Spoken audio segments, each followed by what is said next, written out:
Assalamualaikum warahmatullahi wabarakatuh.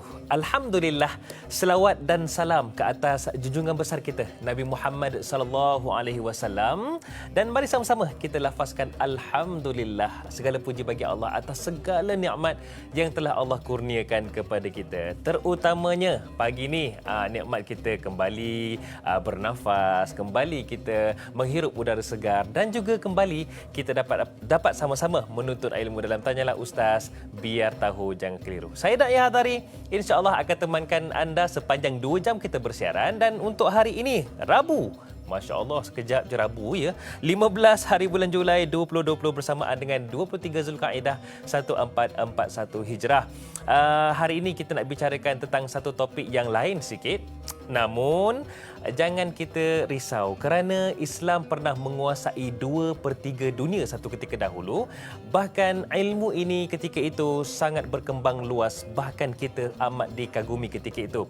Iaitu kita akan bicarakan tentang fiqh falak, dan saya tidak kesorangan, insya-Allah kita akan bersama dengan yang berbahagia Ustaz Hanafiah Abdul Razak, yang juga merupakan Imam Masjid Kota Iskandar Puteri di Johor, yang juga merupakan panel pakar falak Jabatan Kemajuan Islam Malaysia JAKIM. Assalamualaikum Ustaz. Waalaikumsalam warahmatullahi wabarakatuh. Apa khabar kita Ustaz? Alhamdulillah. Alhamdulillah. Baik Ustaz, seronok bila tengok Ustaz senyum je daripada datang tadi sampailah, insya-Allah akan temukan kita dengan senyumannya, insya-Allah. Cumanya Ustaz ya, saya nak ambil satu petikan ini yang sangat menarik para penonton sekalian tentang ilmu falak. Rupa-rupanya ilmu falak Malaysia ini menjadi rujukan di luar, di mana mengikut yang dinyatakan oleh yang berbahagia Profesor Datuk Dr. Muhammad Zambri Zainuddin, yang juga merupakan salah seorang panel pakar falak Jabatan Kemajuan Islam Malaysia JAKIM. Beliau menyatakan negara-negara maju seperti Emiriah Arab Bersatu juga pernah bertanyakan untuk mendapatkan core kurikulum berkaitan falak kita. Namun ia dalam bahasa Melayu kerana mereka sebenarnya tertarik dengan program yang tiada di negara mereka tapi ada di negara kita. Subhanallah Ustaz. Begitu hebat. Baik, sebagai permulaan Ustaz, tapi sebelum tu Ustaz, para penonton semua, kalau ada soalan nak diajukan, kami alu-alukan soalan anda. Boleh hubungi kami di talian 1-800-88-1677, atau boleh terus sahaja menggunakan aplikasi WhatsApp 0111-233-6480, atau boleh terus sahaja tinggalkan soalan anda di ruangan komen Tanyalah Ustaz TV3. Itu dia Facebook rasmi kami. Baik Ustaz, dengan lafaz Bismillahirrahmanirrahim sebagai mukadimah Ustaz. Apakah itu ilmu falak dan bagaimana ia sangat penting dalam kehidupan kita sebagai manusia? Silakan Ustaz.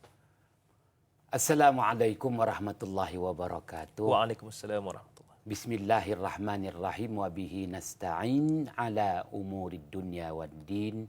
Alhamdulillah wa salamun ala ibadihi allazi nastafa. Amma ba'.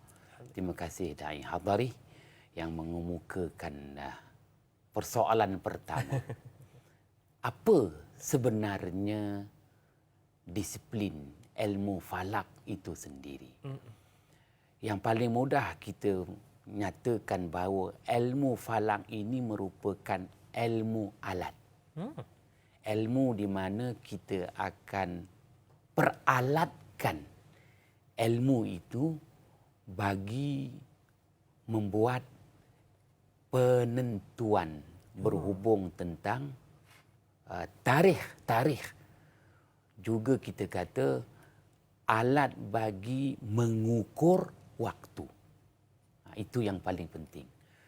Dan kepentingannya sememangnya tak dapat dinafikan. Sebagaimana yang disabdakan oleh baginda Muhammad sallallahu alaihi wasallam, hadis riwayat Imam Ad-Dailami.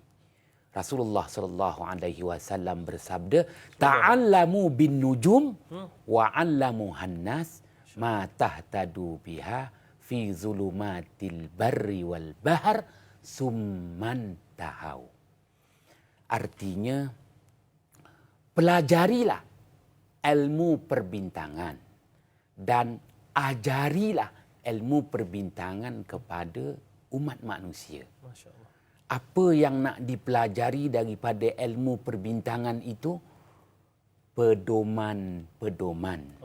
ketika manusia berada dalam kegelapan di lautan maupun di daratan. Setelah dimanfaatkan ilmu falak sebagai pedoman untuk manusia itu hidup di muka bumi, tak kira di darat maupun di laut, Rasulullah SAW menghendaki agar kita jangan lanjutkan lagi kajian tentang ilmu perbintangan. Summan tahau. Kemudian berhentilah. Jangan diteruskan lagi ilmu perbintangan. Maka baginda Muhammad SAW menyediakan apa yang disebut sukatan pelajaran ilmu perbintangan, ilmu falak itu sendiri, supaya umatnya tidak salah guna ilmu falak itu sendiri. Maka menjelaskan kepada kita kepentingan ilmu falak sebagai pedoman umat manusia di muka bumi, tak kiralah di darat maupun di laut. Dan ilmu falak itu lebih menjurus kepada ilmu alat, mengukur dan menyukat waktu. Wallahu a'lam bissawab. Masya Allah Ustaz, itu dia mukadimah yang sebenarnya mencetus satu pemikiran yang sangat hebat, di mana kalau kita lihat ya Ustaz ya, dalam Al-Quran sendiri Allah Subhanahu Wa Taala telah berfirman berkenaan berkaitan dengan disebut sebagai ilmu perbintangan itu sendiri banyak. Bahkan bukan sekadar disebut, Ibnu Battutah juga sebagai seorang yang pernah berlayar di lautan juga menjadikan bintang itu juga sebagai panduan dalam pelayarannya. Subhanallah. Itu baru sikit. Banyak lagi kita akan bicarakan Ustaz ya. Kejap lagi. Cuma ya Ustaz, kita nak alu-alukan soalan terus daripada sahabat kita di Facebook ini. Muhammad Syahril Sabtu di Facebook. Katanya, Assalamualaikum Ustaz, Da'i serta kru. Waalaikumsalam. Siapakah mula-mula yang memperkenalkan atau menemui ilmu falak ini? Namrud dan Firaun juga dikatakan pakar dalam ilmu ini, iaitu ilmu falak. Benarkah dan dari mana dia pelajari? Silakan Ustaz. Satu persoalan yang begitu hebat, yang ianya telah menjadi kajian umat manusia dewasa ini. Yang jelas apabila kita merujuk kepada keterangan yang diberikan oleh Asy-Syaikh Al-Imam Fakhruddin Ar-Razi, wafat pada tahun 606 Hijrah. 606 Hijrah. Menulis dalam kitab tafsirnya Mafatihul Ghaib. Begitu juga diulas lanjut oleh Asy-Syaikh Al-Imam Al-Alusi dalam kitab tafsirnya Ruhul Ma'ani, wafat pada tahun 1267 Hijriah.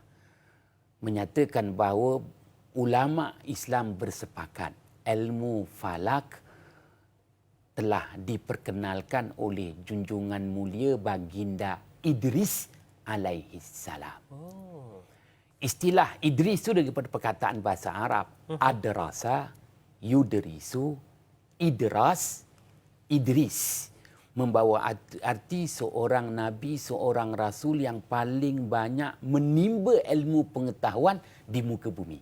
Masya Allah. Sebelum itu, junjungan mulia baginda Adam alaihissalam, sebelum dihantar ke muka bumi, telah menjalani, kita kata, kursus induksi umum, induksi khusus.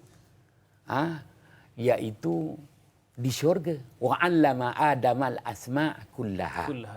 Maka Allah Ta'ala sendiri telah mengajarkan baginda Adam alaihissalam segala nama-nama benda hidup, benda mati. Yang dinyatakan ada di situ 17,000 jenis makhluk. Maka apabila baginda Adam alaihissalam dah turun ke muka bumi, baginda Idris alaihissalam kita dapati merupakan Nabi Rasul yang kedua. Maka Nabi Idris alaihissalam menimba pengetahuan di muka bumi. Maka baginda Idris alaihissalam lah yang memperkenalkan ilmu falak Kerana ilmu falak ilmu yang paling utama. Ibu kepada ilmu-ilmu yang lain. Kerana ilmu falak ini ilmu yang saya nyatakan tadi, ilmu alat untuk menyukat waktu. Maka manusia ni dia hidup di muka bumi, Allah beri dia dua. Pertama, Allah beri dia masa. Dan yang kedua, Allah Ta'ala beri dia ruang. Disebut ruang dan peluang. Ruang untuk hidup dan peluang untuk meneruskan hidup. Peluang untuk meneruskan hidup inilah waktu sebenarnya. Wallahu a'lam bishawab. Alhamdulillah. Saya lihat Ustaz bagaimana dalam ilmu falak ini ia berkaitan dengan perkiraan, dan perkiraan waktu ini selalunya ditentukan selepas para ilmuwan, mereka yang arif itu merujuk kepada selalunya akan dilihat kepada bahagian atas iaitu langit. Dan sebagai perbincangan kita untuk kita pergi lebih dalam Ustaz ya, langit itu kita semua sedia maklum bahawasanya ia ciptaan Allah yang sangat hebat. Bahkan ia melangkau daripada pemikiran manusia yang terhad ini. Jadi terdapat juga pelbagai rahsia Allah Subhanahu Wa Taala di sana. Jadi mungkin ada sesuatu yang boleh Ustaz kongsikan bagaimana dalam Al-Quran Allah telah menceritakan tentang langit-langit dan kehebatannya di luar sana. Silakan Ustaz. Alhamdulillah. Juga satu persoalan yang berbisa, Ustaz, untuk ya. dijelaskan. Berdasarkan kenyataan penjelasan daripada Asy-Syaikh Al-Imam Al-Marzuki, wafat pada tahun 421 Hijrah. 421 Hijrah. Maknanya dah 1000 tahun yang lalu. Menulis dalam satu kitab falak iaitu Al-Azminatu wal Amkinatu.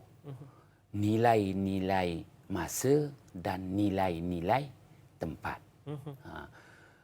Meletakkan bahawa Allah Subhanahu Wa Taala kategorikan dalam Al-Quran langit ini ada 3 tahap.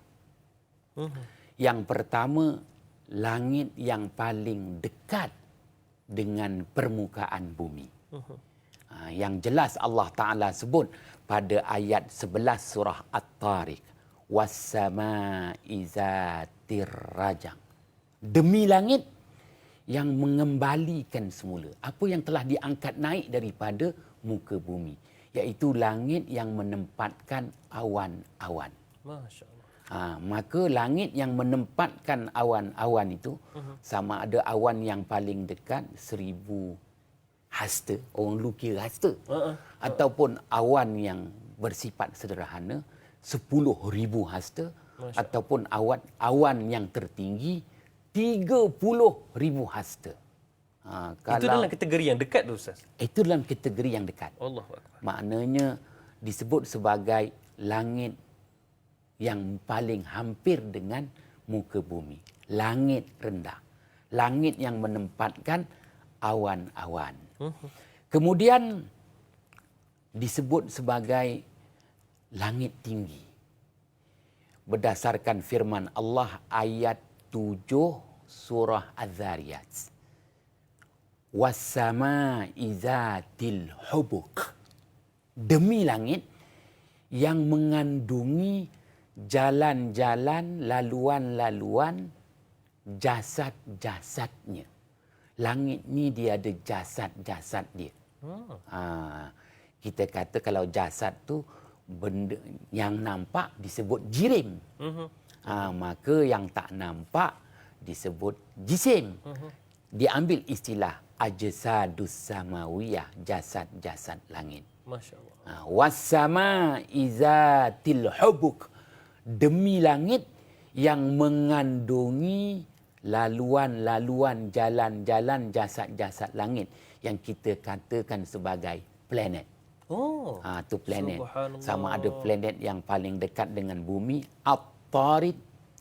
Kalau pagi ni tadi, kita akan nampak planet Az-Zuhrah. Terbit. Pagi-pagi sebelah timur terang, Az-Zuhrah. Berdekatan dengannya ada satu bintang namanya Ad-Dabaran. Tinggi sedikit, bintang As-Surayah. Nampak tadi Masya pagi Allah. yang orang sibuk cerita-cerita bintang Athuraya ni kalau terbit nanti wabak-wabak penyakit semakin pulih. Oh. Bintang Athuraya. Jadi langit yang tinggi, langit yang menempatkan jasad-jasad langit yang merupakan keluarga matahari. Kita kata sistem suria. Maka kita pun sebutlah sebagai planet. Dan Allah Ta'ala perakukan lagi langit yang jauh. Langit rendah, langit tinggi, langit yang jauh. Ayat pertama surah Al-Buruj. Was-sama'i zatil buruj. Demi langit yang menempatkan bintang-bintang 12. Orang Melayu kata bintang-bintang 12. Hamal yang orang putih kata Aries. Ini dipanggil sebagai galaksi?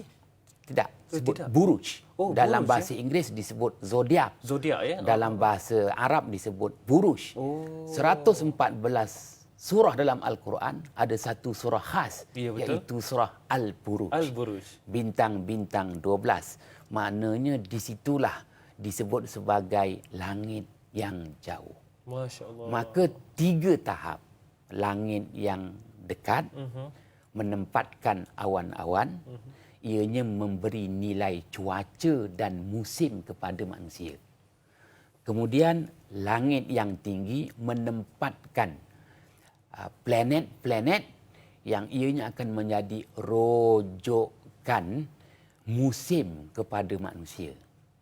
Dan yang ketiga, langit yang menempatkan bintang-bintang 12.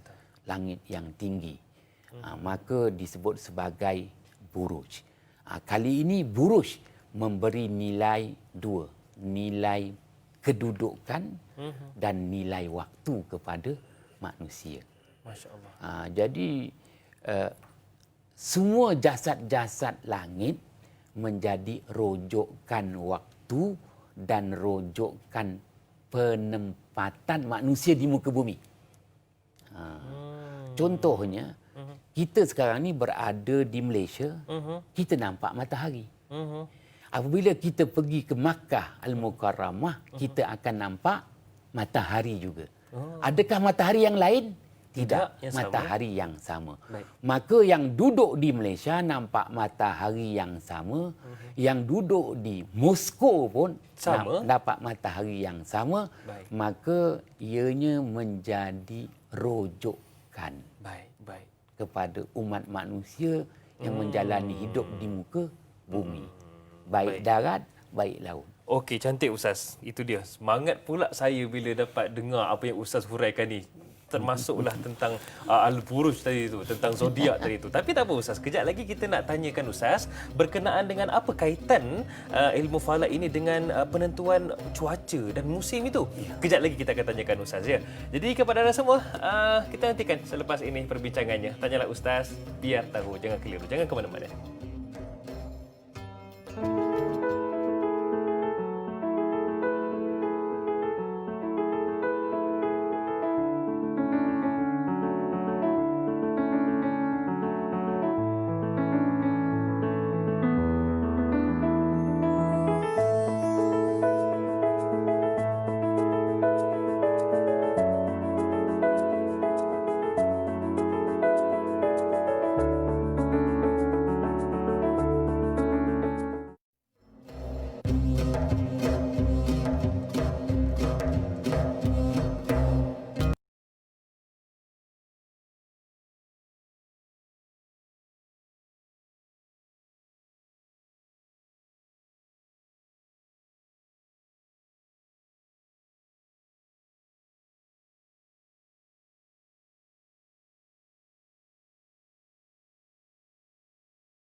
Itu dia. Alhamdulillah, rupa-rupanya ilmu falak ni bukan sekadar apa yang kita tahu ya, menentukan raya je.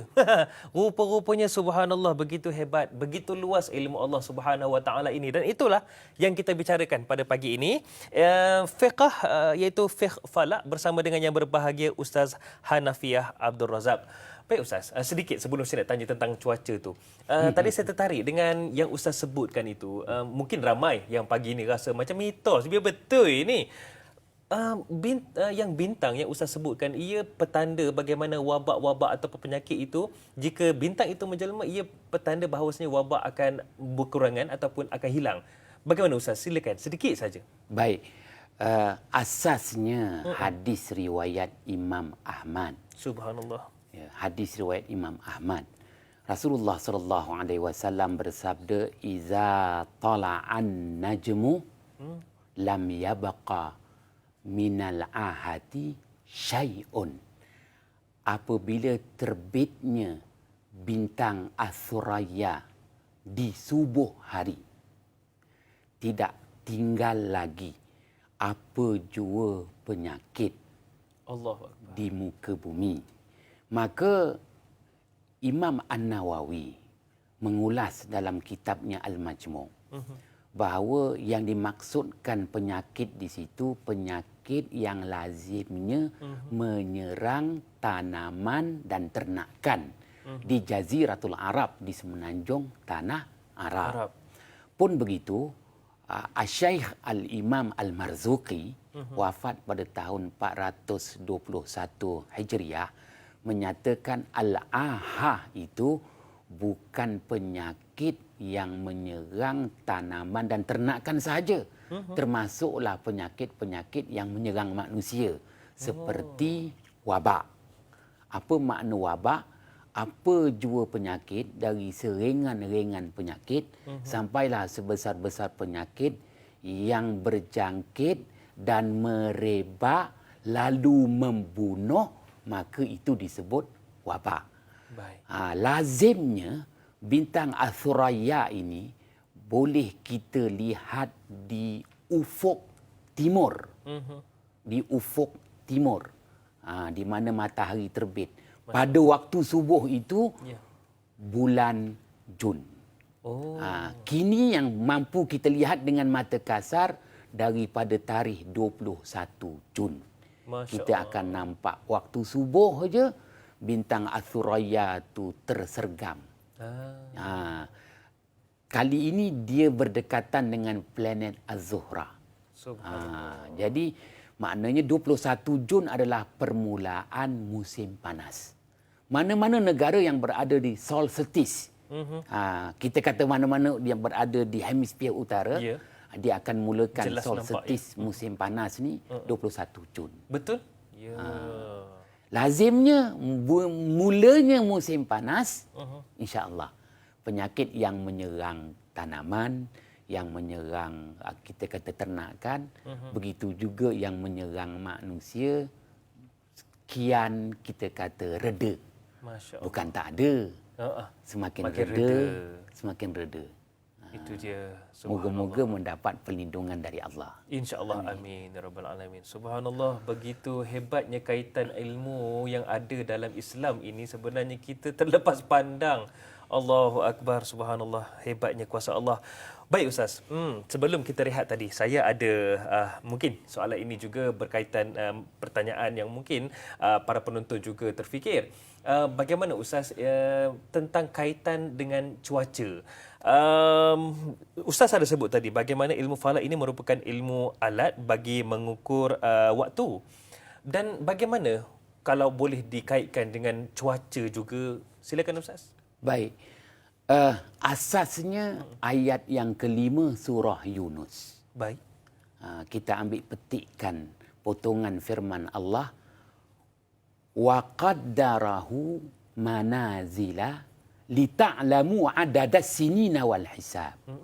Allah jualah yang telah menetapkan manzilah-manzilah bulan yang kita kenali dengan nama hentian-hentian bulan.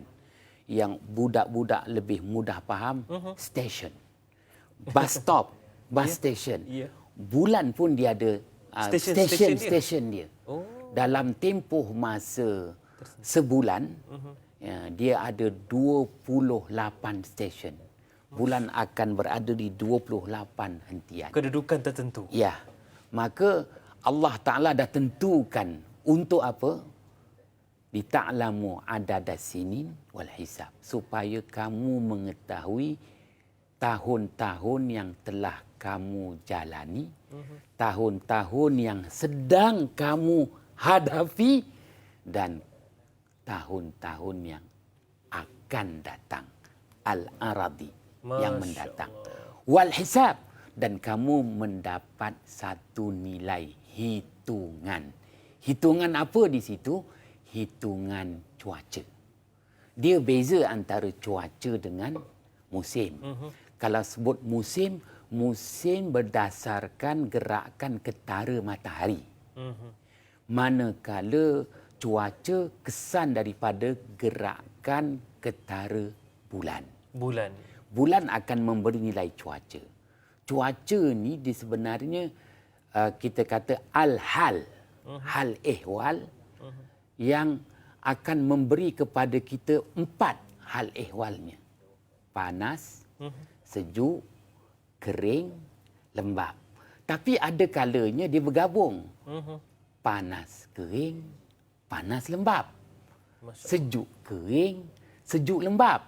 Maka kesan cuaca tu nanti dia akan mempengaruhi 4 nilai. Nilai tumbuh, nilai tambah, nilai kembang, nilai subur di alam lautan, alam daratan, alam manusia, alam tumbuhan, alam haiwan. Dah hari ini kita belajar ilmu alam. Masya Allah. Wallahu a'lam bissawab. Maksudnya Ustaz, ada berkaitan juga dengan bagaimana pertumbuhan tumbuh-tumbuhan itu sendiri. Betul. Subhanallah, bagaimana ia subhanallah mempengaruhi proses itu sendiri, Ustaz ya. Allahu akbar. Dan saya tertarik juga bagaimana 28 stesen yang ada sebenarnya wujud dalam pergerakan bulan itu sendiri dan menentukan cuaca. Baru tahu. Itu dia. Baik Ustaz, kita ada pemanggil di talian kita kini. Kita nak alu-alukan. Assalamualaikum. Assalamualaikum warahmatullahi wabarakatuh. Dari Hadari dan juga Ustaz Hanafiah Abdul Razak. Saya Omar bin Abdul Majid dari Felda Cini Timur 3, Pekan Pahang. Assalamualaikum Ustaz dan Da'i. Waalaikumsalam warahmatullahi wabarakatuh. Haji Omar. Ya, saya. Pernah teropong bulan? Saya tak pernah teropong. Tak pernah lagi ya? Belum lagi lah ni, Da'i. Okey, silakan. Saya nak tanya ni Ustaz lah pada pagi ini ya. Yeah. Seperti mana Ustaz menyebut tadi, iaitu lapisan-lapisan langit yang rendah, yang jauh, yang dekat, yang jauh tu. Jadi, adakah ia juga apa yang dikatakan sebagai langit bumi dan juga langit yang dikatakan Lauh Mahfuz dan juga Baitul Izzah. Ini ada kekaitannya dengan langit ataupun yang Ustaz sebut tadi, langit yang dekat dengan yang jauh. Yang keduanya saya nak tanya mengenai anak bulan ini. Biasanya dululah masa saya kecil-kecil dulu Ustaz, mereka mengikut ahli falak Jadi kadang-kadang apabila kita melihat tak nampak, dan ahli falak mengatakan apa puasa ataupun raya dah boleh raya dan dah boleh puasa Ustaz, kerana ahli falak mengatakan anak bulan dah ada. Jadi apakah sebenarnya ilmu sains dan juga ahli falak ini adalah seiring ataupun bagaimana Ustaz untuk menentukan sama ada ahli falak boleh tentukan ataupun yang kita lihat tak nampak dengan mata kasar kita boleh melalui ahli falak? Itu soalan saya Ustaz dan Da'i. Terima kasih banyak Ustaz dan Da'i. Assalamualaikum. Waalaikumsalam warahmatullahi wabarakatuh. Itu dia. Terima kasih Haji Omar dari Cini, Pekan Pahang. Alhamdulillah, dua soalan yang beliau tinggalkan. Yang pertama, tadi Ustaz ada sebut tentang 3 langit itu, iaitu langit rendah, langit tinggi, kemudian langit jauh. Dan bagaimana, adakah ia terkait juga dengan Baitul Izzah yang pernah kita semua sedia maklum itu. Kemudian yang kedua, Haji Omar sebut tentang zaman kecil ikut ahli falak, teropong katanya nampak anak bulan. Masa bila pula bulan beranak. Jadi bagaimana? Adakah ia seiring dengan ilmu astronomi barat itu sendiri? Silakan Ustaz. Baiklah. Berhubung tentang kita kata tingkatan langit dan tahap langit. Dia berbeza antara tingkatan dengan tahap. Jadi yang saya nyatakan tadi itu hanya dalam tingkatan as-sama'ud dunya, langit dunia. Yang Allah Subhanahu wa taala sebut dalam Al-Quran, walaqad zayyana as-sama'ad dunya bimasabih. Jadi yang ringkasnya langit dunia. Jadi langit dunia itu terdiri daripada 3 tahap. Tahap langit yang rendah, langit yang tinggi, langit yang jauh. Semuanya dalam lingkungan as-sama'ud dunya. Melepasi as-sama'ud dunya, langit dunia, barulah maknanya dia berada pada tingkatan yang lain yang disebut dengan antaranya Baitul Baida, Baitul Mamdud. Selepas itu barulah Baitul Izzah yang Tuan Haji Omar tanya. Baitul Izzah itu di mana? Maknanya melepasi as-sama'ud dunya, langit dunia, dinamanya Baitul Mamdud. Wa zillim mamdud wa ma'im maskub. Baitul Mamdud.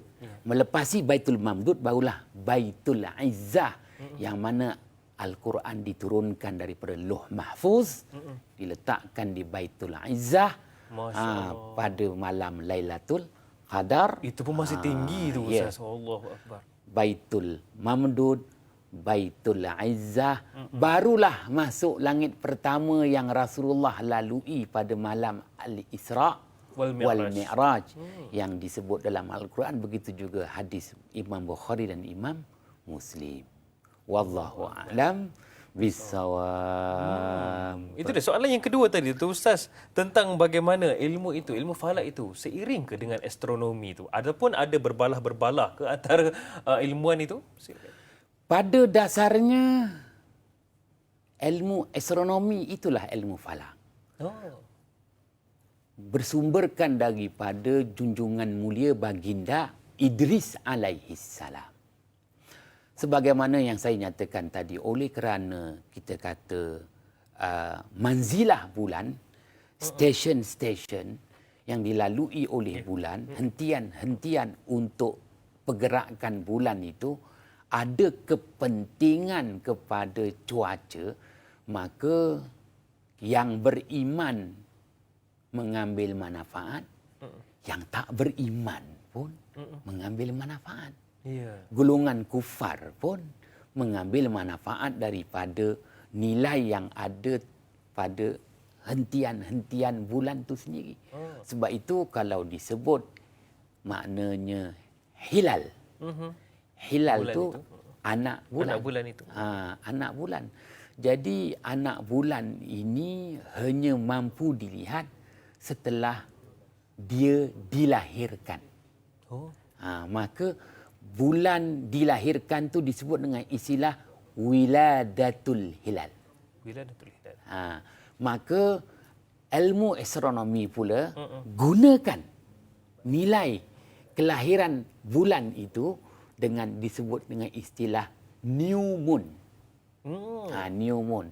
Dan apabila nak buat perbandingan, istilah new moon itu juga digunakan juga dengan istilah conjunction. Dia ambil daripada istilah bahasa Arab al-ijtima.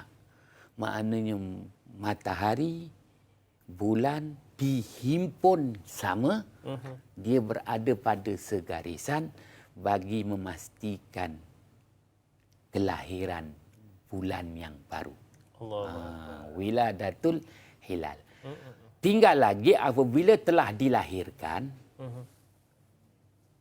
cukup umur ke tak cukup umur. Kalau dilahirkan tu dia dah betul-betul matang, maka dia boleh dilihat dengan mata kasar.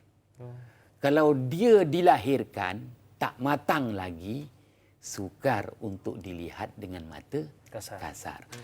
Yang akan menjadi isu ulama fiqh, 4 mazhab tetap berpegang dengan apa yang Rasulullah sabdakan.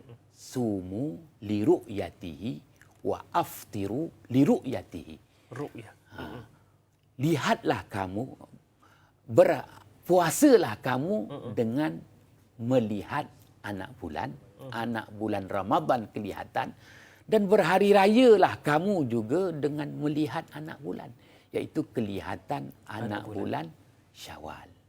Jadi persoalannya apabila merujuk kepada fiqh, sama ada kita kata anak bulan tu dah lahir ke ataupun belum nak lahir ke, tak pasti ke.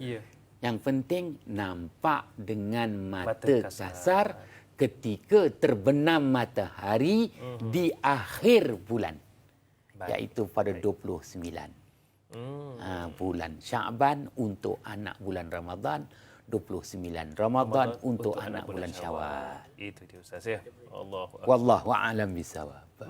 Itu dia Ustaz ya. Baru kita tahu betapa bukan senang ya ilmuwan-ilmuwan ini nak menentukan terutamanya pihak yang bertanggungjawab untuk menentukan tarikh-tarikh tertentu Ustaz ya. Kena betul-betul berbincang juga, ada musyawarah itu ya bersama ilmuwan itu, subhanallah.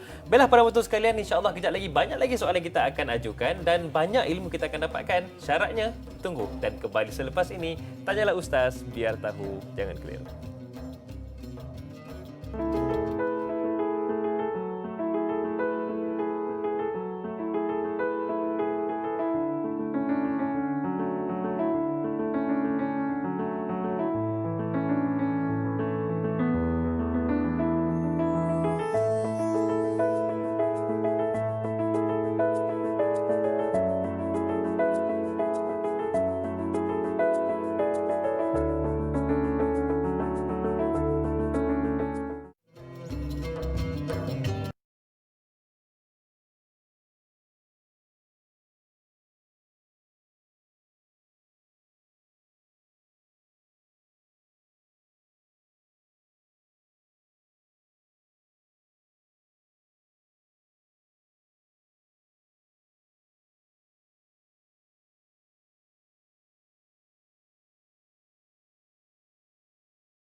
Surah Fussilat ayat ke-12. Allah berfirman, maksudnya, maka dia, yaitu Allah, menjadikannya 7 langit dalam 2 masa, dan dia mewahyukan pada setiap langit urusannya. Dan kami hiasi langit yang dekat dengan bintang-bintang yang cemerlang, dan kami memeliharanya dengan sebaik-baiknya.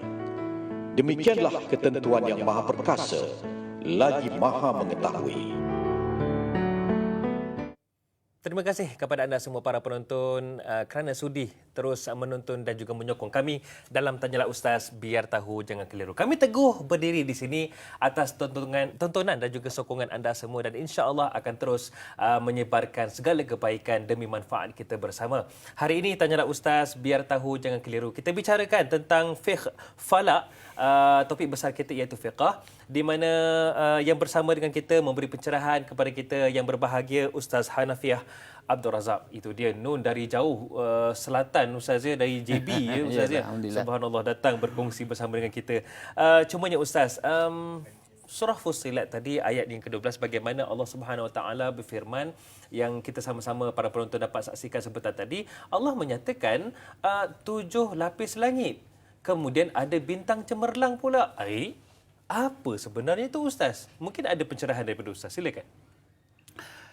Alhamdulillah, juga satu persoalan yang sememangnya telah dibahas 800 tahun yang lalu. Masya Allah.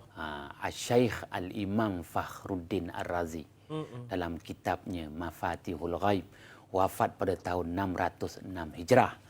Jadi mengemukakan tentang Yaumain itu dalam tempoh 2 masa tu. 2 masa. Dan hubungannya dengan satu lagi ayat disebut wa mislahunna.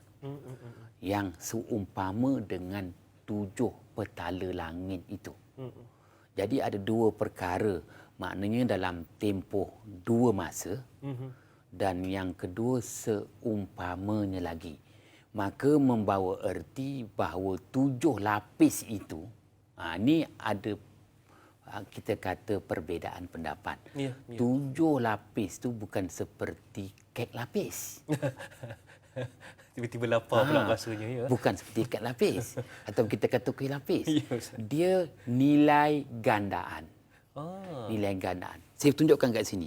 Kalau kita kata bumi, planet-planet, bintang-bintang, termasuklah matahari, bulan, dia dalam as-sama'ud dunya, satu bulatan. Betul. As-sama'ud dunya, satu bulatan.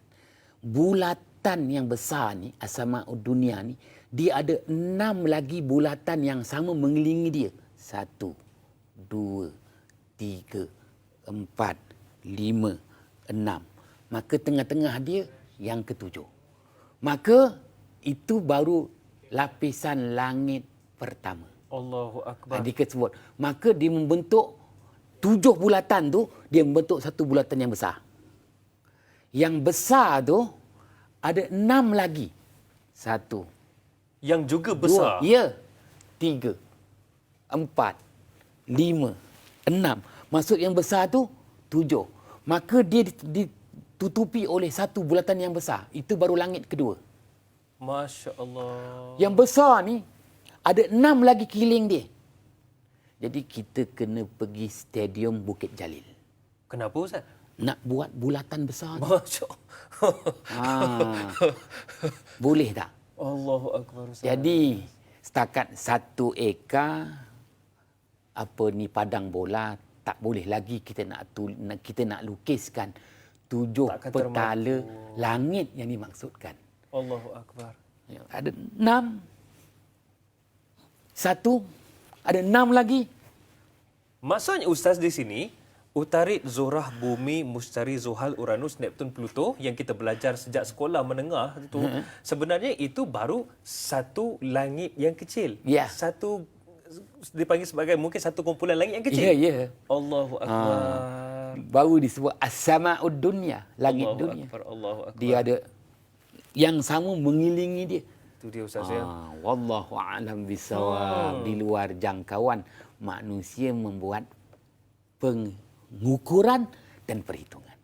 Bagaimana para penonton sekalian, kalau ada antara kita hanya dikurniakan sedikit ialah rezeki daripada Allah telah terasa bongkak dan besar diri, sedangkan di sisi Allah kecil saja kita ya Ustaz ya. Allahu Akbar.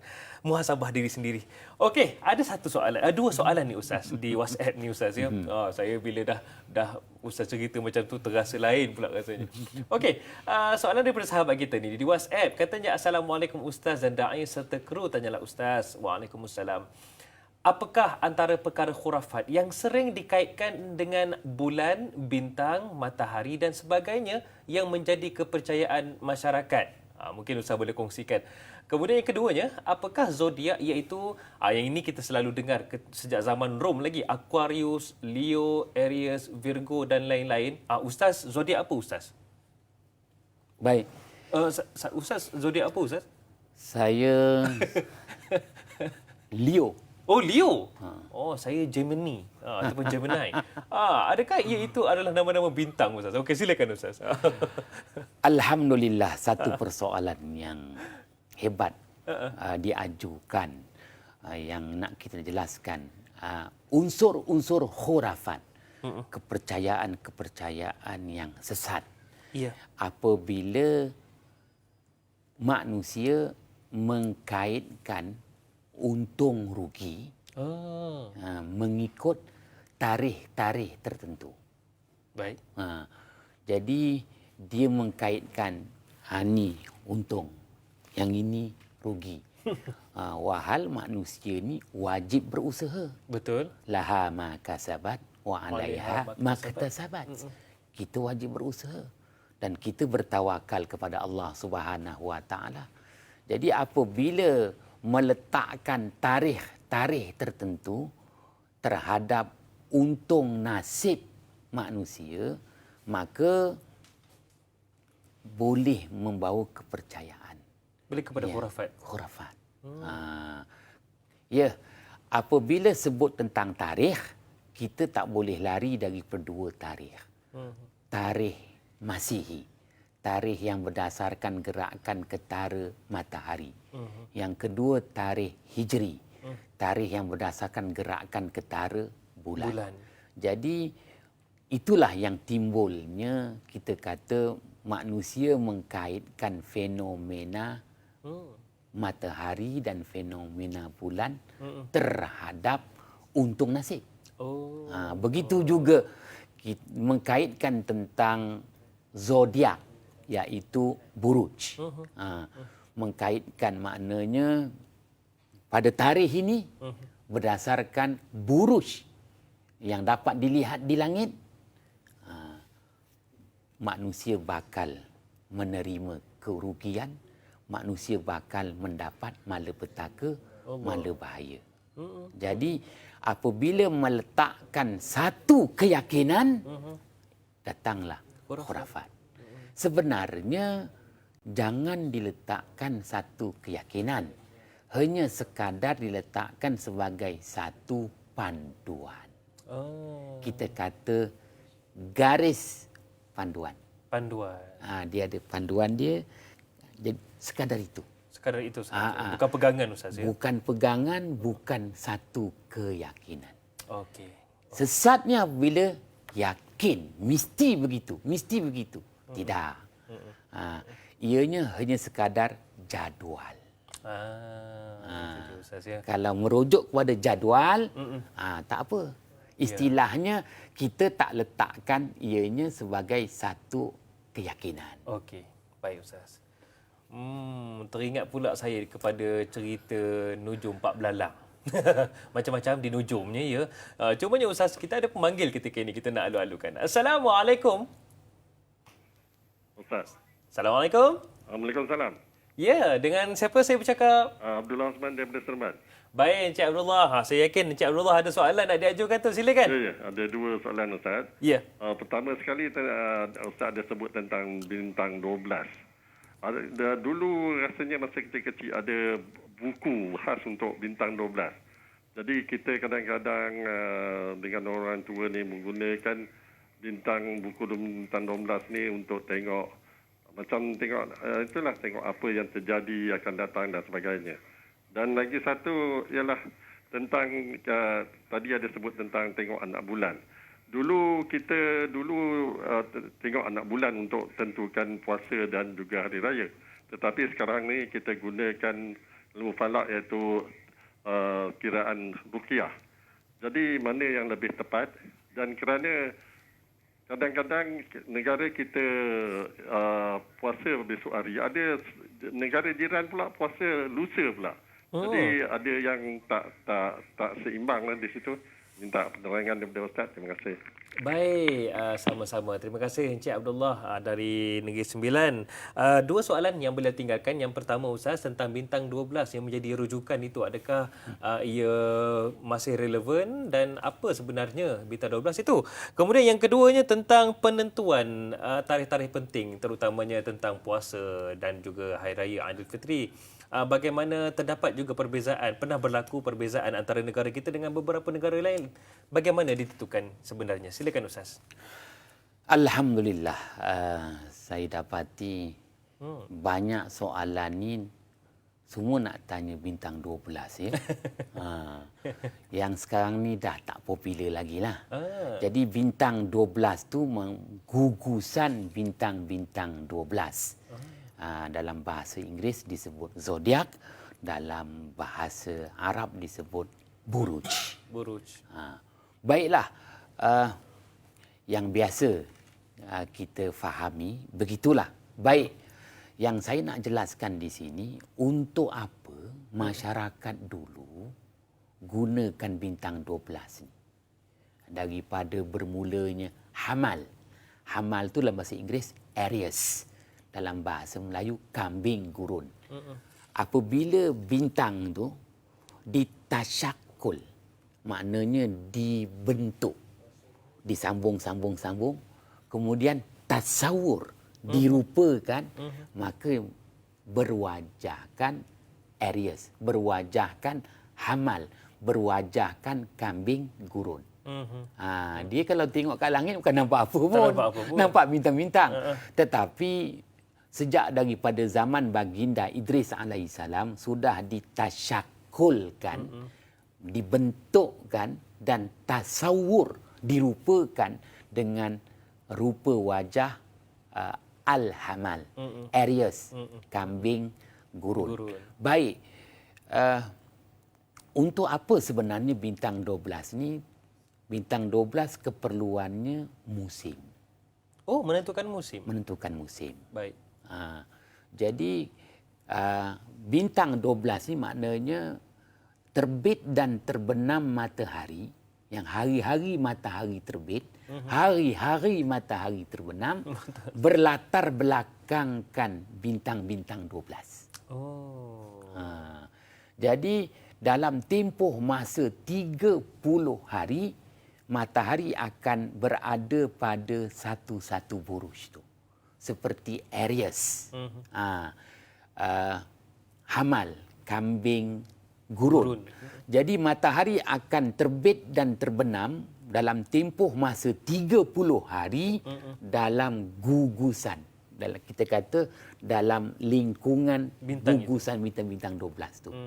Jadi orang dulu, zaman berzaman, mereka mengkaitkan buruj dengan musim yang mereka tempuhi di darat maupun di laut.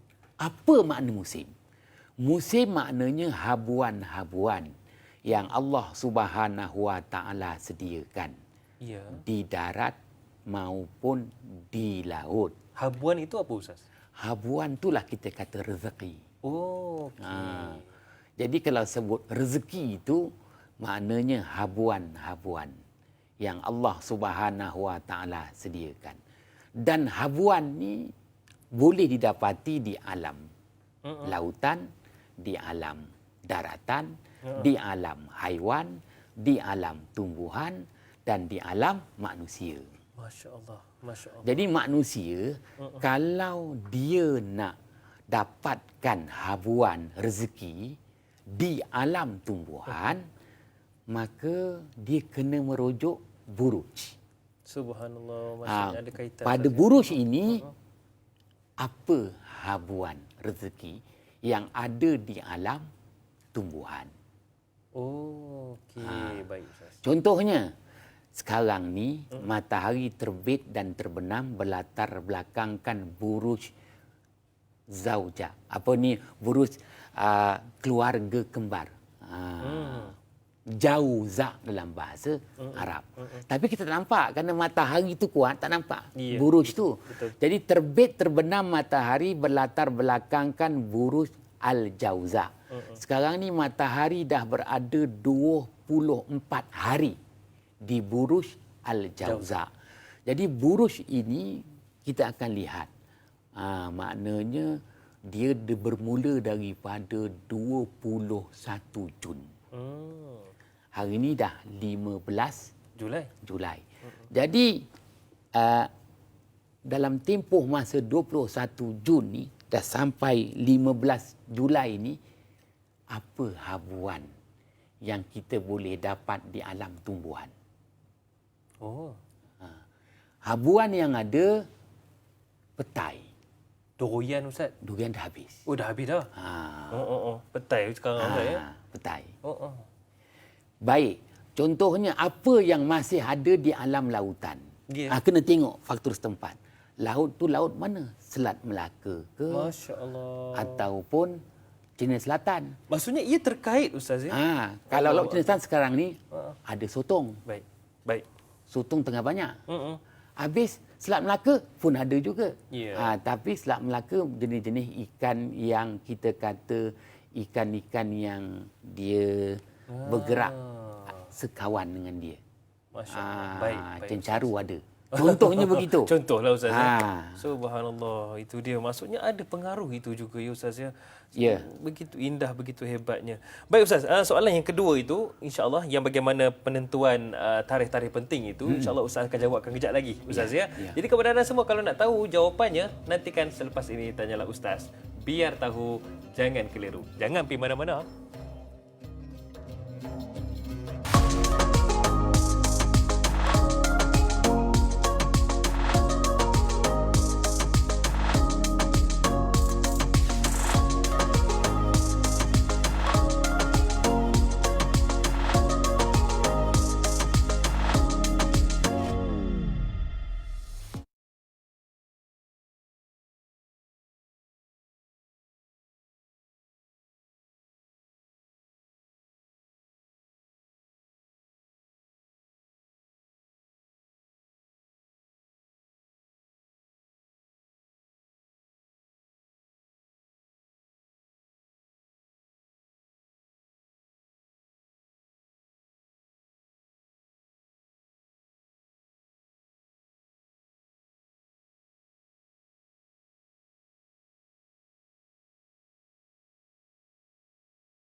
Alhamdulillah, setiap hari kami bawakan topik yang berbeza dan kita bawakan juga ahli ilmuwan ataupun ahli panel yang berbeza. Namun, tujuannya sama iaitu membawa kefahaman dan kesedaran tentang ilmu dan untuk manfaat kita bersama. Itulah Tanyalah Ustaz, biar tahu jangan keliru. Dan hari ini para penonton sekalian, kita bawakan topik fiqh kita, fiqh falak, bersama dengan yang berbahagia Ustaz Hanafiah Abdul Razak. Bagaimana Ustaz Hanafiah, sempat saya tanyakan ketika rehat tadi, bila mula minat bidang ini, katanya umur 20-an. Itu pun kerana Tok Guru suruh khatam kitab. Tak apa, kejap lagi beliau akan kongsikan insya-Allah.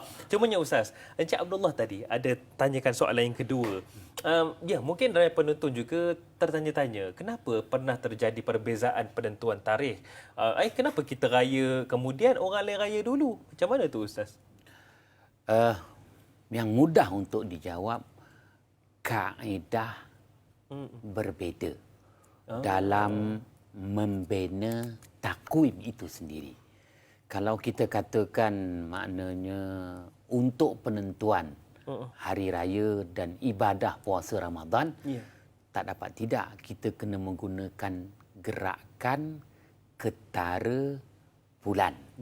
Maka gerakan ketara bulan itu dibina dengan syarat-syarat yang tertentu dan kriteria yang tentu, maka disebut dengan istilah takwim.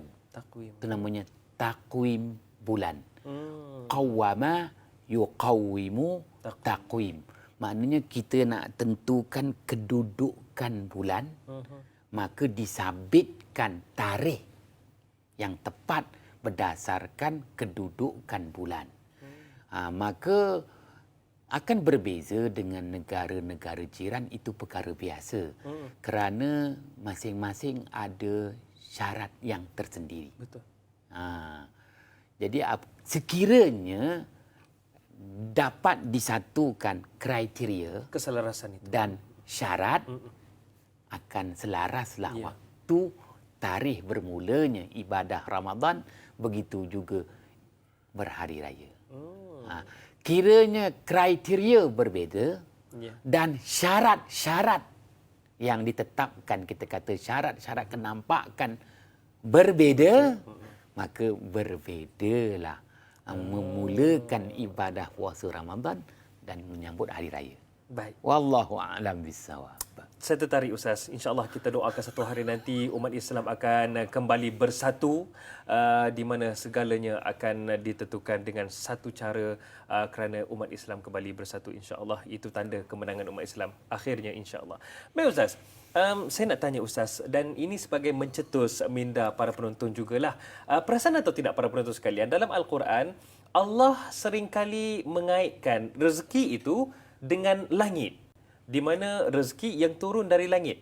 Jadi Ustaz, langit yang ada padanya itu awan yang terkandung air, angin dan hujan. Bahkan disebut dalam Al-Quran ia berkait dengan rezeki yang saya sebutkan tadi, diturunkan dari langit. Kenapa kita perlu hayati dan bagaimana perlu kita hayati? Silakan Ustaz. Baik. Asasnya ayat 22 surah Az-Zariyat. Baik. Wa fis samaa'i rizqukum wa ma tu'adun. Sadaqallahul azim. Dan di langit sana ada rezeki untuk kamu, dan di langit sana juga ada yang dijanjikan untuk kamu. Maka Allah Subhanahu wa taala isytiharkan, langit bukan kosong.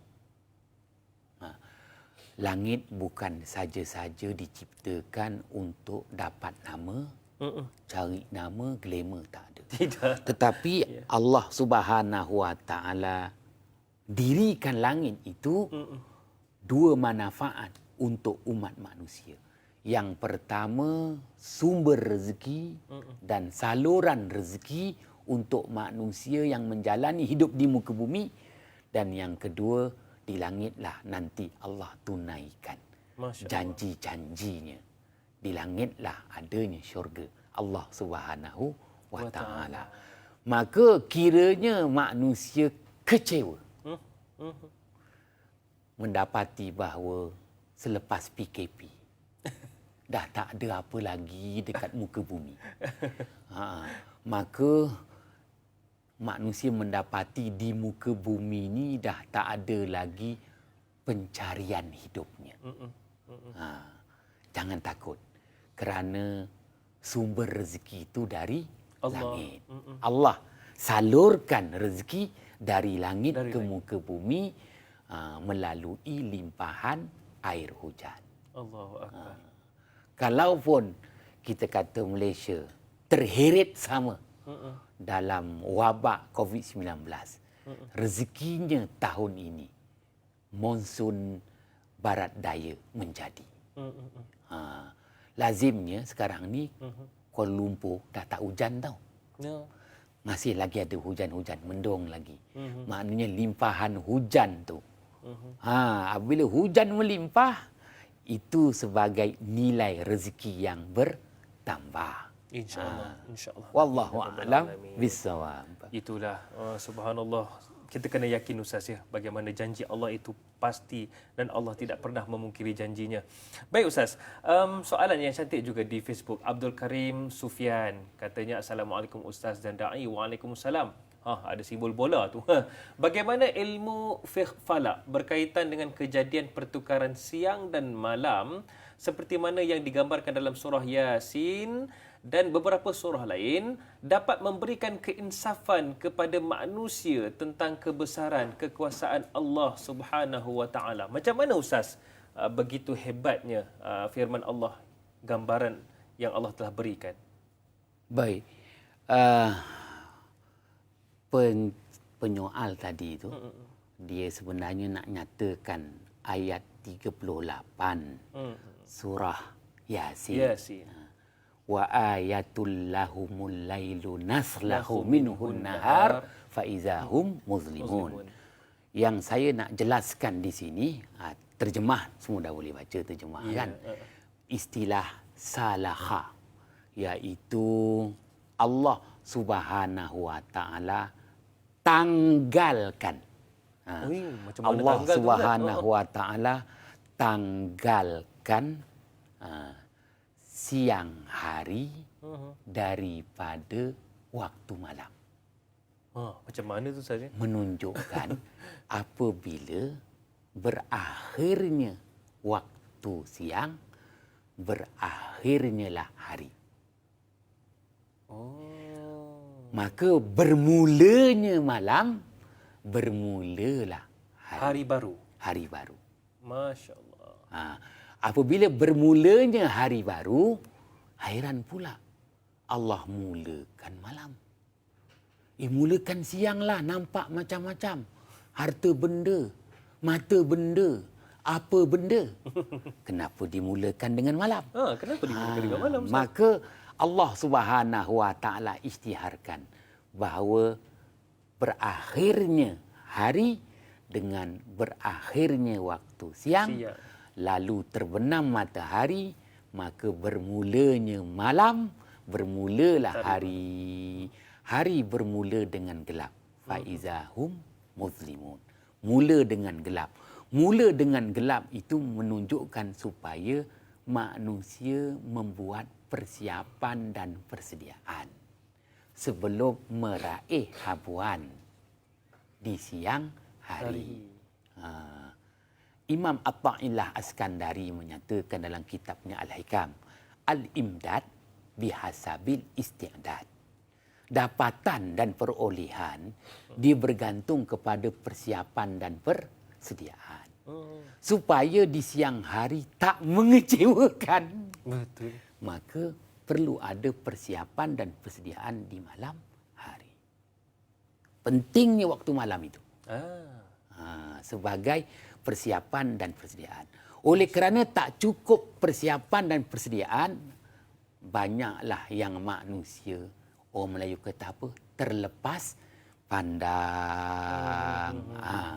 Itu yang nak dijelaskan. Subhanallah. Saya terfikir satu perkara Ustaz ya, bagaimana persiapan kita untuk menjalankan tanggungjawab sebagai guru, sebagai doktor, sebagai sesiapa sahaja untuk esoknya pada malam itu dah kena bersedia Ustaz ya. Kena bersedia. Subhanallah. Begitu indah bagaimana peraturan ciptaan Allah ini sebenarnya untuk manusia itu dah ada kebaikannya Ustaz ya. Allahu Akbar. Okey Ustaz, saya nak bawakan soalan saya dahulu ya, bagaimana saya telah sediakan. Dalam surah Al-Anbiya ayat yang ke-33, mungkin para penonton boleh rujuk. Mafhumnya Allah berfirman, dan dialah yang telah menciptakan malam dan siang. matahari dan bulan. Masing-masing dari keduanya itu beredar dalam garis edarannya. Jika lihat kepada garis edarannya itu, ramai juga pakar-pakar menyatakan itu adalah orbit. Jadi apakah orbit ini juga telah dikabarkan sejak 1400 tahun dahulu melalui turunnya ayat ini? Silakan Ustaz. Terima kasih. Sejak daripada zaman baginda Idris alaihi salam, manusia telah memahami orbit ni. Masya Allah. Manusia telah memahami orbit. Apatah lagi Allah Subhanahu Wa Taala perakukan pada ayat 33 surah Al-Anbiya, begitu juga ayat 40 surah Yasin. Yeah. Pada ayat 33 surah Al-Anbiya Allah Taala berfirman, kullum fi falaki yasbahun. Membawa arti semua jasad-jasad langit. Yang nampak, yang tak nampak. Yang nampak matahari. Yang nampak bulan. Yang nampak buruj. Betul. Semuanya itu kata Allah beredar pada garis edaran masing-masing. Jadi apabila sebut garis edaran, membawa erti makna falak. Falak itulah yang diterjemahkan dalam bahasa Inggeris orbit. Dan orang Melayu pun guna je perkataan orbit. Jadi kalau falak orbit ni dia sebenarnya dia membulat. Kenapa disebut membulat? Dia merupakan titik permulaan yang akan beredar dan dia akan kembali semula di titik akhir. Dengan kata lain, di mana dia bermula, di situlah dia berakhir. Allah. Titik permulaan merupakan juga titik pengakhiran. Seperti tawaf. Wal yatawafu bil baitil atiq. Kita mulakan di penjuru Al-Hajarul Aswad. Betul. Dan kita sempurnakan juga di penjuru Al-Hajarul Aswad. Itulah istilahnya orbit. Oleh kerana itu, istilah al-mustaqar itu maknanya titik mula akan bertemu dengan titik akhir, maka dia membentuk ulangan. Dia berulang. Dia berulang. Dia berulang. Jadi oleh kerana dia berulang, tengok sama ada ulangan harian, ulangan mingguan, ulangan bulanan, ataupun ulangan tahunan. Masya Allah. Jadi Asy-Syaikh Al-Imam Al-Marzuki wafat 421 Hijriah, tulis dalam kitabnya Al-Azminatu Al-Amkinatu, ulangan tahunan ini dibagi istilah Zatal Awim. Maknanya ulangan tahunan. Dengan kata lain, apabila dia dah berulang setiap tahun, maka berulanglah dua. Al-hal, hal ihwal, al-ma'al, dapatan dan perolehan. Masya Allah. Maka musim akan berulang, cuaca akan berulang. Kerana cuaca harian, ulangan harian. Musim, ulangan tahunan. Ya. Maka ada di situ hujan harian, hujan bulanan, hujan tahunan. Hujan tahunan ni yang dekat Malaysia ni kita sebut monsun barat daya sekarang dan monsun timur laut. Dia merupakan hujan tahunan musim. Dia akan Itu yang kita sebut sebagai musim terkujuh tu Ustaz. ya. Wa kullum fi falaki yasbahun. Pun begitu al-mustaqar ini dalam dia ada kita kata garis edarannya yang berulang-ulang sebenarnya dia menuju kepada satu tarikh yang Allah Ta'ala sebut Maliki Yaumiddin. Dia menuju ke satu tarikh itu yang adalah hari yang hakiki Ustaz. yang kita tak tahu. Masa Bila itu tak ada tarikhnya? orbit dah Ustaz. Hari itu adalah hari yang tiada orbit lagi ya. Subhanallah. Okey Ustaz, bagaimana Ustaz ya jika kita lihat apa yang Ustaz maksudkan tadi, bagaimana ia ada berkait rapat dengan monsun-monsun ataupun musim-musim yang kita hadapi itu Ustaz.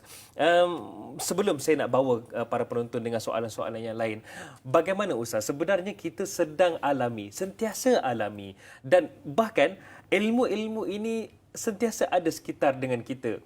Tetapi ramai antara kita ini seringkali lalai, seringkali tidak nampak ciptaan Allah. Adakah dengan ilmu falak ini sebenarnya dapat mendekatkan diri kita kepada Allah Subhanahu Wa Taala? Silakan Ustaz. Baik. Ilmu falak apabila benar-benar dimanfaatkan, sememangnya dia akan mendekatkan diri kepada Allah. Tetapi apabila ilmu falak disalahgunakan, dia akan menjauhkan diri daripada Allah Subhanahu wa taala. Sebab itu dalam Al-Quran banyak sebut wa min ayatihi. Begitu juga makna surah Al-Anbiya tadi. Da'i hadari baca. Wa min ayatihi an khalaqalakum wa min ayatihi an yursila riyaha mubasyirat. Di antara tanda-tanda bukti-bukti kekuasaan Allah Subhanahu wa taala. Allah tunjuk bukti Ustaz ya. Ya. Allahu akbar. Bukti dah ada. Dah nampak dengan panca indera yang 5, dengan penglihatan mata, pendengaran telinga, hiduan hidung, deria rasa. Masih lagi menolak. Masih lagi menolak untuk beriman dengan Allah Subhanahu wa taala. Kenapa? Salah guna ilmu falak. Baik Ustaz. Sebab itu Rasulullah sebut tadi. Hadis riwayat Imam Ad-Dailami. Kemudian Al-Syaikh Al-Imam Muhammad Yusuf Al-Khayyat wafat pada 1313 Hijrah. Tulis dalam kitab Lali Utli hadis ni. Suman tahau. Rasulullah SAW suruh kita apabila berjaya memanfaatkan ilmu falak untuk pedoman. Pedoman ni macam-macam lah. Pedoman cari makan. Pedoman untuk ibadah khusus. Pedoman untuk ibadah umum. Cukup. Jangan lagi meneruskan kajian tentang perbintangan. Nanti lain pula dapatan dia. Bukan dapatan dia mendekatkan diri dengan Allah. Menjauhkan diri dengan Allah Subhanahu wa taala. Lain pula jadinya. Baik Ustaz. InsyaAllah Ustaz, sekejap lagi saya teringin nak tanya dengan Ustaz lah. Para penonton sekalian, sedar atau tidak Islam pernah menguasai 2/3 dunia dahulu. Bahkan ilmu falak Islam telah melahirkan banyak tokoh-tokoh cendekiawan yang pakar dalam ilmu falak. Antaranya Al-Battani, Al-Burjani, Al-Khawarizmi, Al-Bairuni dan lain-lain lagi Ustaz ya. Adakah jika kita dapat kuasai ilmu ini, kita akan lebih ke hadapan berbanding dengan tamadun-tamadun lain? Jadi komen Ustaz, kejap lagi Ustaz ya. Jadi kepada anda semua, kalau nak tahu jawapannya, nantikan selepas ini sambungannya di TV9. Kerana kita tutup dahulu di TV3. Jadi insya-Allah banyak lagi kita akan kongsikan. Terus setia bersama dengan kami, Tanyalah Ustaz. Biar tahu, jangan keliru. Kembali selepas ini.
Alhamdulillah, alhamdulillah. Terima kasih kepada anda semua para penonton kerana terus sudi bersama dengan kami Tanyalah Ustaz, biar tahu jangan keliru. Dan terima kasih kepada rakan-rakan dari unit berita.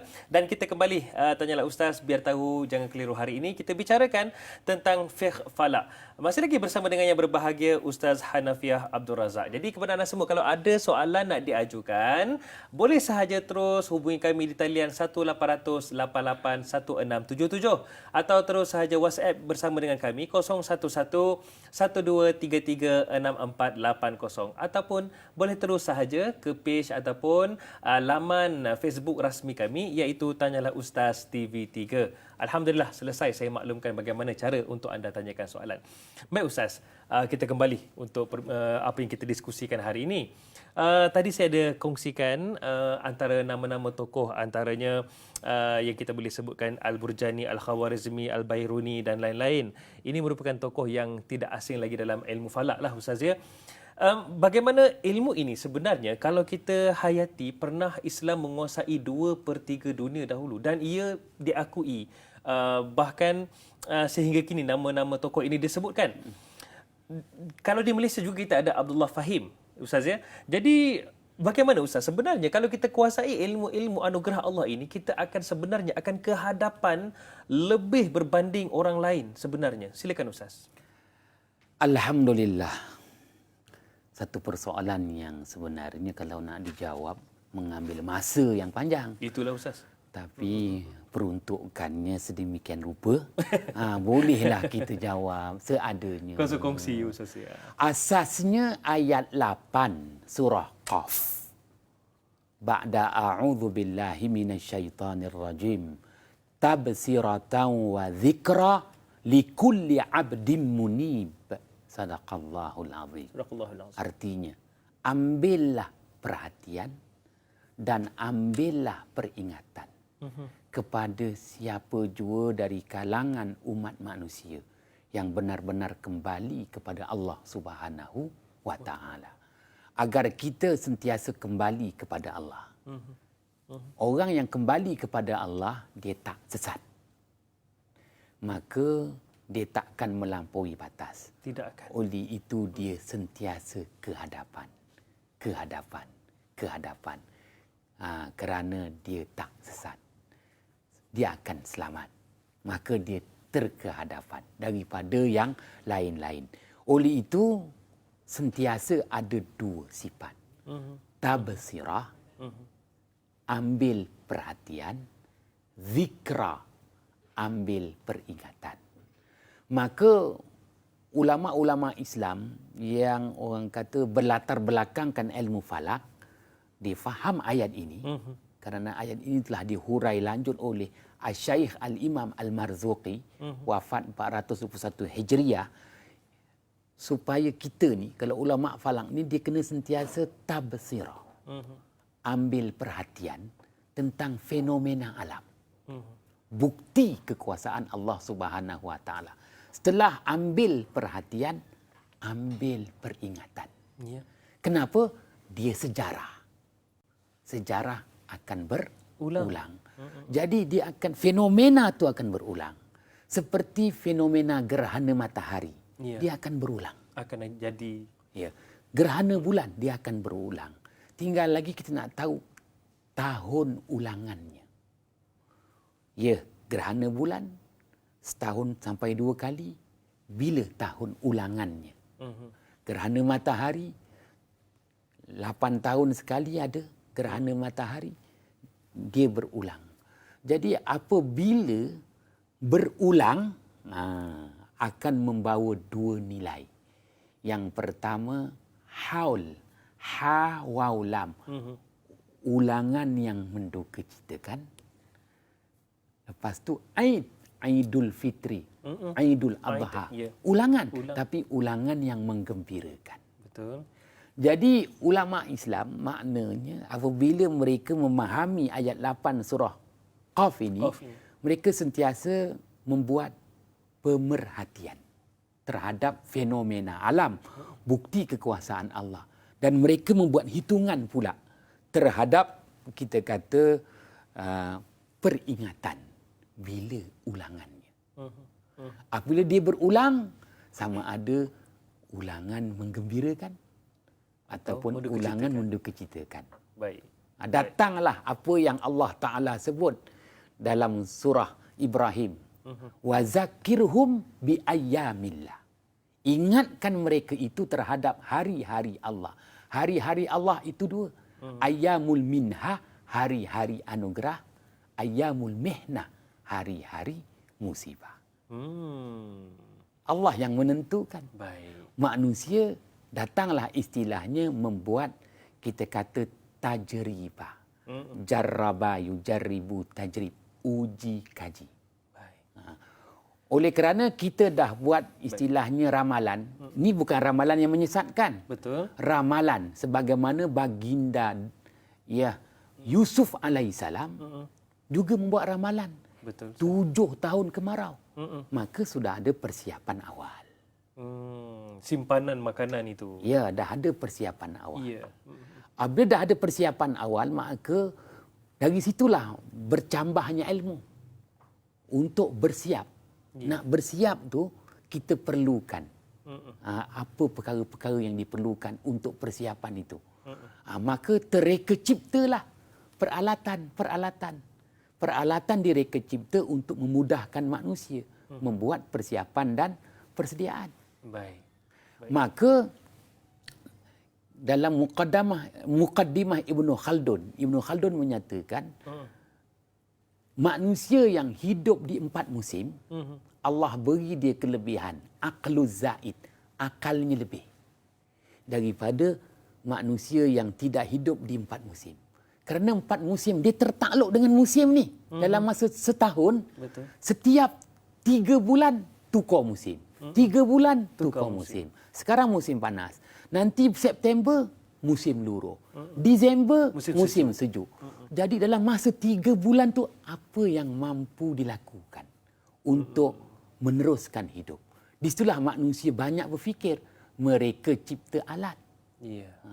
Sebab itu maknanya orang yang hidup di 4 musim, aqlu zaid, akalnya lebih, disentiasa berfikir ke hadapan. Masya Allah Ustaz ya. Itu dia kaitan dengan cuaca musim itu Ya. juga ada mempengaruhi manusia itu sendiri. Subhanallah. Okey Ustaz. Rata-rata soalan yang ada ketika ini banyak bertanyakan tentang meteor Ustaz. Tapi kejap lagi kita nak tanyakan tentang meteor ni. Dan mungkin adakah ia ada satu petanda ke? Kejap lagi kita akan bagi pencerahan Ustaz ya tentang meteor ni. Cumanya ada pemanggil di talian ketika ini. Assalamualaikum. Waalaikumsalam warahmatullahi wabarakatuh. Ya, silakan. Siapa bercakap ni? Siti Rohani Mursyid dari Banting. Baik, Siti Rohani silakan dengan soalan. Assalamualaikum Ustaz dan Dai. Waalaikumsalam warahmatullahi wabarakatuh. Silakan. Saya ingin nak bertanya, ini pengalaman saya zaman saya kecil-kecil dululah. Lebih kurang tahun 60-an dululah. Ada orang jika bulan puasa nak menyambut puasa, sebelum ada pengumuman, sebab dulu macam tak ada pengumuman lah. Dia puasa dulu sebelum mungkin sebelum ada pengumuman, dia puasa dulu. Dan kalau raya pula, dia belum raya, dia masih puasa, orang dah berhari raya. Jadi macam mana sah tak puasa dia? Dan soalan kedua, pasal sembahyang pula. Dia tak ikut waktu. Dia ikut macam ni. Kalau contohnya lah kalau sembahyang Zuhur, bila bayang-bayang tu dah lebih dari yang terpijak tu, itu dah Zuhur lah tu katanya. Dan solat Asar pula, bila bayang-bayang tu terlebih jauh daripada ukuran badan dia, itu dah Asar. Apakah sah solatnya itu Ustaz? Itu aja soalan saya Ustaz. Assalamualaikum warahmatullahi wabarakatuh. Waalaikumsalam warahmatullahi wabarakatuh. Itu dia cantik soalan daripada Puan Siti Rohani. Cumanya Ustaz jawapannya kejap lagi. Jadi anda semua nak tahu jawapannya? Tunggu seketika. Kembali selepas ini, tanyalah Ustaz. Biar tahu jangan keliru.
Yang baru menonton, tanyalah Ustaz, biar tahu jangan keliru. Terima kasih kerana sudah menonton. Tapi kenapa lewat benar? Tanyalah Ustaz, biar tahu jangan keliru. Hari ini kita bicarakan, kita sembang-sembangkan, diskusikan topik fiqh berkaitan dengan fiqh falak bersama dengan yang berbahagia Ustaz Hanafiah Abdul Razak. Alhamdulillah Ustaz, kita sebenarnya dah berada di antara penghujung lah Ustaz. Cepat masa berlalu Ustaz ya. Cumanya Ustaz, tadi bagaimana Puan Siti Rohani ada tinggalkan dua soalan. Yang pertama, zaman dulu tak ada pengumuman. Wallahu alam lah, sebab zaman dulu tu bila tak ada pengumuman adakah sah atau tidak puasa dulu. Macam itulah soalannya. Yang kedua, solat tak ikut waktu. Dia tengok bayang tu dah panjang tu baru nak solat zuhur. Macam mana tu Ustaz? Silakan Ustaz. Baik. Persoalan yang pertama, kita mendengar keterangan daripada Syaikh Al-Imam Ibnu Hajar Al-Asqalani, wafat pada tahun 852 Hijriyah. Masyhur dengan syarah hadis Bukhari, Fathul Bari.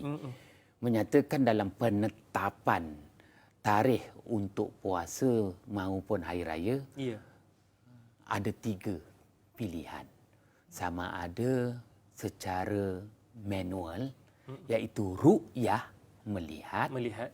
Yang kedua dengan cara al-hisab, hitungan yang meyakini, hitungan yang menghampiri kepada ru'yah itu sendiri. Sekarang kita kata imkanu ru'yah. Dan yang ketiga ulil amri, maknanya pemimpin, pemerintah yang menentukan tarikh itu. Baik.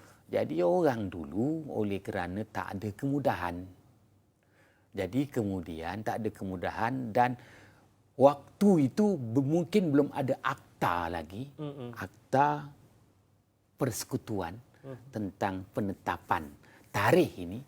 Maka ikutlah ketua masyarakat di situ. Ketua masyarakat di situ mungkin seorang tokoh ustaz, seorang ulama yang membuat hitungan dia. Moga-moga diterima. Menjelaskan betapa 3 pilihan. Tapi kini dah tak boleh. Sebab kita dah ada teknologi Ustaz ya. Dah moden. Maka semuanya diselaraskan dengan ulil amri. Wa ulil amri minkum. Yalah, zaman dulu tak ada jam. Kan? Dan kadang-kadang jam ni berbeza. Jam RTM cepat sikit ke, jam TV3 kan. Begitu juga jam sirim. Jadi lain-lain dulu tak ada. Dulu sekarang semua dah selaras. Baik TV3, RTM, dan lain-lain sirim tepat. Berita jam 8 tepat. Yalah, orang dulu dia menggunakan manual. Tengok matahari guna bayang. Jadi tak ada masalah. Itu berdasarkan hukum yang asal. Wallahu a'lam bissawab. Tentang solat tadi Ustaz. Solat tak ikut waktu tu. Macam mana Ustaz penentuannya itu? Adakah kalau kata solat tu dah melebihi, adakah sah solatnya? Sebab itu maknanya dalam Islam ni adanya ijtihad. Pada dasarnya kalau kita nak menunaikan solat, di situ adanya dalil yang zanni. Maknanya dalil yang menghampiri kepada tepat. Nak dapat tepat sebenarnya susah. Maka apabila melihat gerakan bayang, dah ada terbukti, silakan. Cuma jam hari ini dia membantu. Dia membantu. Memudahkan lagi. Itu dia. Jadi kalau boleh tu solat di awal waktu lah Ustaz ya. Jangan pula kejap lagi lah ditangguh pula Ustaz ya. Okey Ustaz, persoalan banyak berkisarkan tentang meteor. Ramai para penonton kita di Facebook juga bertanya tentang hujan meteor. Adakah wujud hujan meteor ini dan apabila ia tiba, mungkinlah malam-malam ternampak, adakah ia memberi satu petanda yang tidak baik? Mungkin. Silakan Ustaz. Kita ambil asasnya ayat 10. Surah As-Saffat, fa'atba'ahu shihabun thaqib. Maka Allah lemparkan tahi-tahi bintang itu memusnahkan syaitan-syaitan yang durjana. Maka dah jelas. Maka istilah tahi bintang itu disebut dalam Al-Quran syihabun. Syihabun. Syihab. Disebut Ustaz ya dalam Al-Quran. Syihab Masya itu Allah. yang orang Melayu sebut tahi bintang. Jadi syihab tu maknanya nyalaan. Syihabun thaqib. Nyalaan yang menghanguskan mangsanya.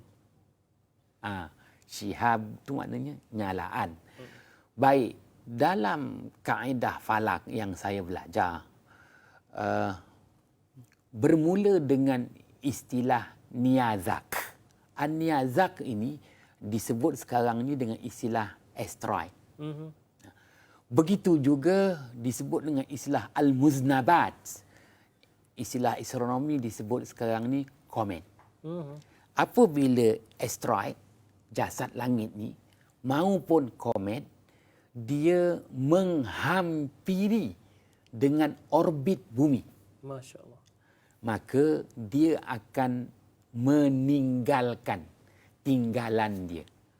Yang orang Melayu kata ditinggalkan tai dia. Maka oleh kerana niazak itu, asteroid, jenis disebut sebagai jasad langit, dia meninggalkan tai, maka orang Melayu kata tai bintang. Begitu juga komet, dia akan meninggalkan tinggalan dia, juga disebut tai bintang. Apabila tai bintang ni memasuki ruangan atmosfera bumi, maka disebut tai bintang. Maka datang istilah meteor. Masya Allah. Jadi asteroid, komet, dia memprodukkan meteor. Baik.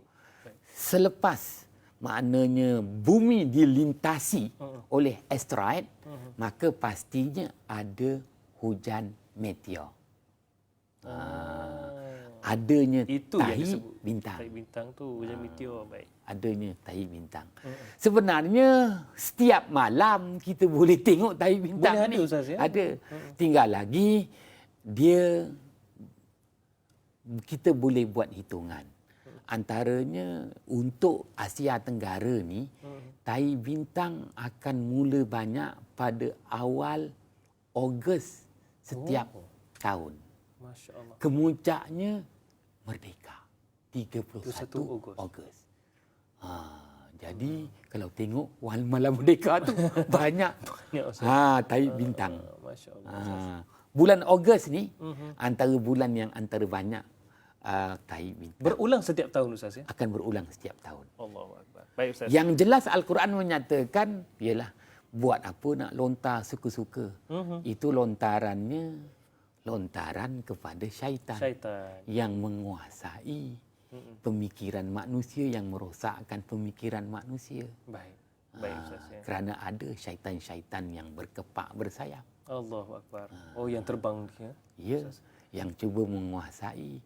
Kenapa mesti bulan 8?